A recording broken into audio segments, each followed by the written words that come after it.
Donald Trump is the Godzilla of American politics. Godzilla even before he stomps his first morning Starbucks. He breathes fire and swinges his scaly tail at all comers. He devastates the political landscape whenever he trumps. He roars on Twitter at news anchors.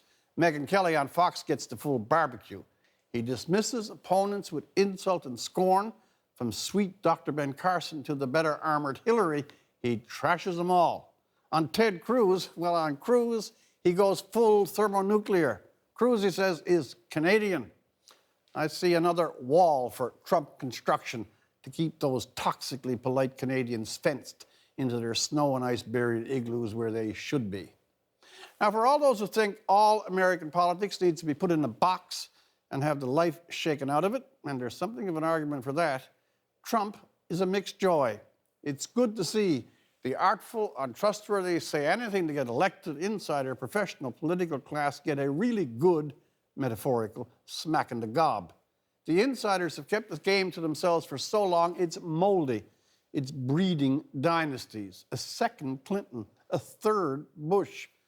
But it's also depressing to see a reality television self-promoter with ego as rocket fuel, a mind with the depth and concentration of a pinball machine, lining up to be in charge of the nuclear arsenal, from Lincoln to Trump.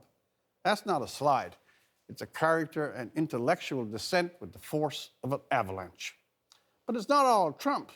Another, though obviously not as tumultuous, rare bird is working havoc on the conventional practice of politics on the Democratic side.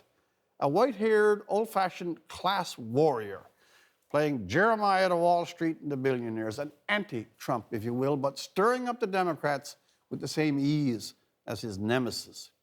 In any ordinary election cycle, Bernie Sanders would be bicycling with a poster to an Occupy Wall Street protest, or delivering flyers for Ralph Nader's 15th or whatever it is, hopeless candidacy.